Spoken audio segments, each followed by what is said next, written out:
आकाश का रंग रक्त जैसा लाल था। पाताल की गहराई से असुरों का गर्जन गूंज रहा था।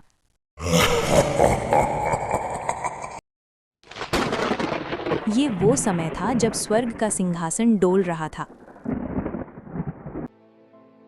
और पृथ्वी थर थर कांप रही थी।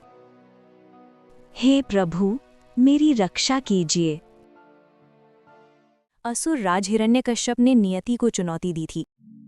उठो वत्स हिरण्यकश्यप, तुम्हारी तपस्या अकल्पनीय है। मैं तुम्हारी भक्ति से प्रसन्न हूँ। मांगो, क्या वरदान चाहते हो? हे पितामह, यदि आप प्रसन्न हैं तो मुझे अमर कर दीजिए। मुझे मृत्यु का भय ना रहे। पुत्र, ये असंभव है। इस संसार में जिसका जन्म हुआ है उसकी मृत्यु निश्चित है। मैं स्वयं भी काल के अधीन हूँ। अमरता के अतिरिक्त कुछ और मांगो।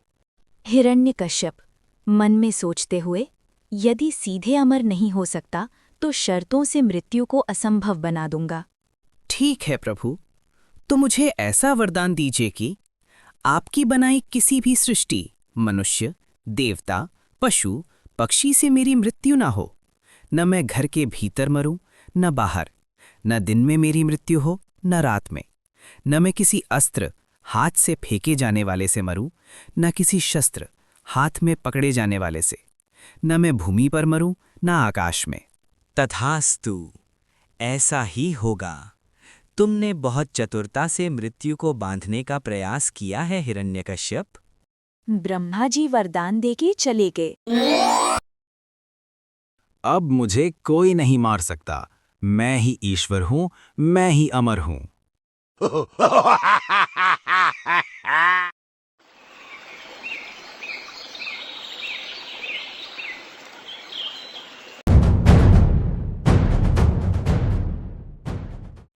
असुर राज हिरण्यकश्यप ने नियति को चुनौती दी थी। उसके दरबार में सन्नाटा था, पर उसकी आंखों में प्रतिशोध की अग्नि। देख लो इस ब्रह्मांड को। सूर्य मेरी आज्ञा से उदय होता है, वायु मेरी अनुमति से बहती है। ब्रह्मा का वरदान मेरी ढाल है। न दिन, न रात, न अस्त्र, न शस्त्र मुझे छू सकते हैं। मैं ही काल हूँ, मैं ही नियंता हूँ। पर मेरे ही रक्त में, मेरे ही महल में एक विष पल रहा है। प्रहलाद, आगे आ और बता, कौन है वह जिसका नाम तू मेरे सामने लेता है? ओम नमो भगवते वासुदेवाय। एक नन्हा बालक जिसके चेहरे पर डर की एक लकीर तक न थी, निर्भय होकर खड़ा हुआ। उसकी आंखों में वो चमक थी जो हजारों सूर्यों को मात दे दे। पिताश्री, जिसे आप विष कह रहे हैं वही इस जगत का अमृत है। आप शरीर के राजा हो सकते हैं, पर आत्मा का स्वामी केवल नारायण है। खंबे में वो है, कण कण में वो है। आपके भीतर भी वही सत्य छिपा है। अहंकार की दीवारें ऊंची हो सकती हैं पिताजी, पर वे अनंत को कैद नहीं कर सकती। मूर्ख, जिसे तू पुकार रहा है वो तेरा काल बनकर आएगा। सैनिकों, इसे ले जाओ, पर्वत की चोटी से नीचे फेंक दो। अगर इसका नारायण सत्य है तो उसे गुरुत्वाकर्षण के नियम बदलने होंगे। इसे हाथियों से कुचलवा दो, इसे विष दो। आज इस बालक का विश्वास मरेगा या इसकी देह राख होगी।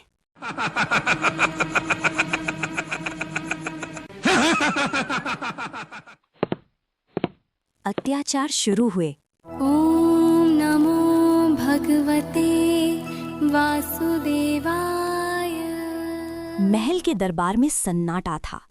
हिरण्यकश्यप ने भोजन में प्रहलाद को विष मिलाकर खाने को दिया, वो हलाहल विष जिसकी एक बूंद किसी भी जीव के प्राण हर सकती थी।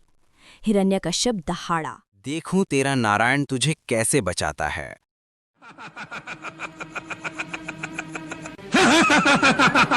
ओम नमो प्रहलाद के चेहरे पर रत्ती भर भी भय न था। उन्होंने अपनी आंखें मूंदी, ओम नमो भगवते वासुदेवाय का जाप किया और वो जहर गले से नीचे उतार लिया। लेकिन ये क्या? जिस जहर को मौत लाना था, नारायण की कृपा से वो प्रहलाद के शरीर में जाते ही अमृत बन गया। प्रहलाद के चेहरे की चमक और बढ़ गई।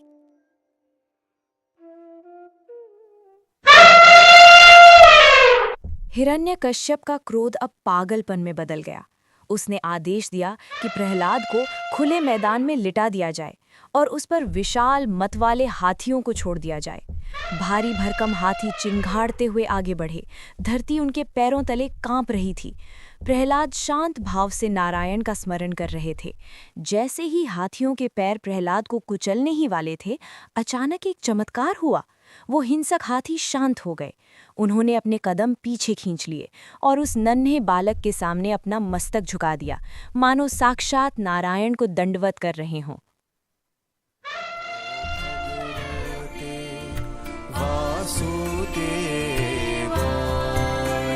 क्रूरता की हदें पार करते हुए सैनिकों ने प्रहलाद को एक ऊंचे पर्वत की चोटी पर ले जाकर नीचे गहरी खाइयों में फेंक दिया।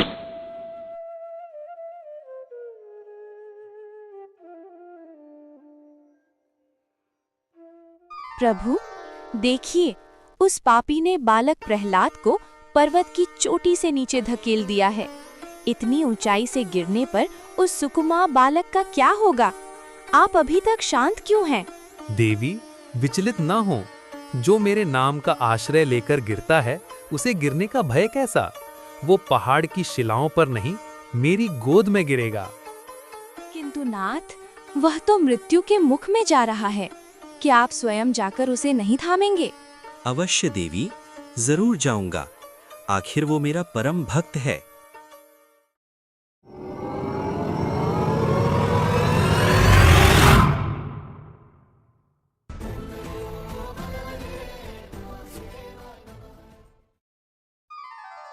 उठो प्रहलाद, अपनी आंखें खोलो। प्रभु, आपने मुझे बचा लिया। प्रहलाद, तुम्हारी अचल भक्ति और ओम नमो भगवते वासुदेवाय के निरंतर जाप ने मुझे तुम्हारे पास खींच लिया। मुझे पता था कि आप हमेशा मेरे साथ हैं, चाहे पहाड़ हो या आग, आप मेरे रक्षक हैं। तुम्हारी भक्ति ने साबित कर दिया है कि सच्ची भक्ति सब कुछ हासिल कर सकती है। असंभव। आखिर प्रहलाद को उसके भगवान ने बचा ही लिया, पर इस बार उसका नारायण उसे नहीं बचा पाएगा। अत्याचार शुरू हुए। प्रहलाद को एक बंद कमरे में बहुत सारे सांपों के साथ छोड़ दिया गया, अकेला। पूरी रात विष्णु भगवान की कृपा से उन सांपों ने प्रहलाद को कुछ नहीं किया और वो आराम से चले गए। ये सब देखकर हिरण्यकश्यप के क्रोध की सीमा न रही। तभी छाया से एक आकृति उभरी, होलिका। उसके पास एक ऐसी ओढ़नी थी जो मृत्यु को भी मात देवे। भैया, शस्त्र विफल हो सकते हैं, पर अग्नि नहीं। मेरे पास वो शक्ति है जिसे ब्रह्मा का कवच प्राप्त है।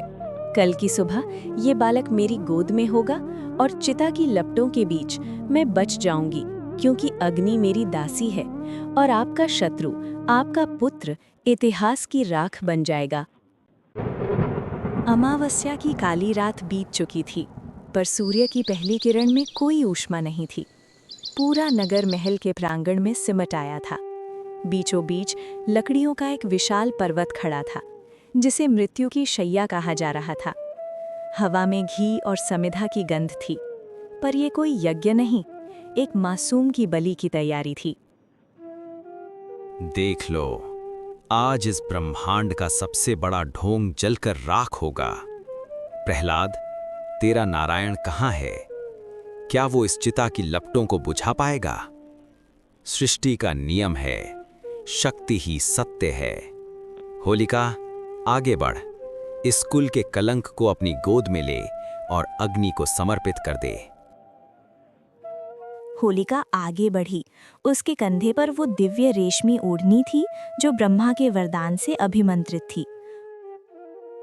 ॐ नमो भगवते। उसने मौन धारण किए हुए बालक प्रहलाद को अपनी गोद में उठाया और चिता के केंद्र में जाकर बैठ गई। ॐ नमो। होलिका प्रहलाद के कान में फुसफुसाते हुए बोली, अभी भी समय है बालक, अपने पिता के चरणों में गिर जा। ये आग सत्य और असत्य में भेद नहीं करती, ये केवल जलाना जानती है। मेरी ये ओढ़नी मेरा कवच है, पर तेरे पास क्या है? बुआ, जिसे आप कवच कह रही हैं वो केवल एक वस्त्र है। मेरा कवच वो नाम है जो अग्नि को भी शीतलता देता है। प्रकृति का नियम अटल है, जो परोपकार के लिए है वही बचेगा, जो विनाश के लिए है वो खुद विनाश का ग्रास बनेगा।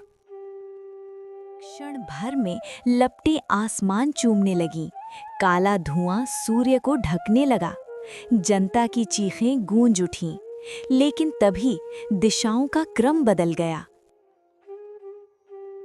अचानक एक प्रचंड वायु का झोंका चला। वो हवा नहीं, साक्षात सुदर्शन की गति थी। वो दिव्य ओढ़नी जो होलिका के शरीर को ढके हुए थी, किसी अदृश्य हाथ की तरह खींची गई। नहीं, ये नहीं हो सकता ब्रह्मादेव, आपने मुझे वचन दिया था। ये आग मुझे जला रही है भैया, मुझे बचाओ। असंभव, ये असंभव है। मेरी आंखों के सामने मेरी बहन जल रही है। ॐ नमो भगवते वासुदेवाय। आग शांत हुई, धुआं छटा। चिता के बीचों बीच राख के ढेर पर प्रहलाद सुरक्षित बैठे थे। उनके चेहरे पर वही दिव्य शांति थी। होलिका का अस्तित्व मिट चुका था, बुराई हार चुकी थी और विश्वास की विजय हुई थी। होलिका दहन इस बात का प्रतीक है कि अधर्म चाहे कितना भी शक्तिशाली क्यों न हो और उसके पास कितने भी वरदान क्यों न हो, वो सत्य को नहीं जला सकता। जिस आग में प्रहलाद को खत्म करने की साजिश रची गई थी, उसी आग ने षड्यंत्रकारी होलिका को भस्म कर दिया। जब अगले दिन सुबह लोगों ने देखा कि अत्याचारी राजा की बहन जल गई है और मासूम प्रहलाद सुरक्षित है, तो पूरे राज्य की जनता खुशी से झूम उठी। लोगों के पास खुशियां मनाने के लिए उस समय केवल अबीर और गुलाल यानी प्राकृतिक रंग थे। उन्होंने एक दूसरे को रंग लगाकर इस तानाशाही के अंत का जश्न मनाया।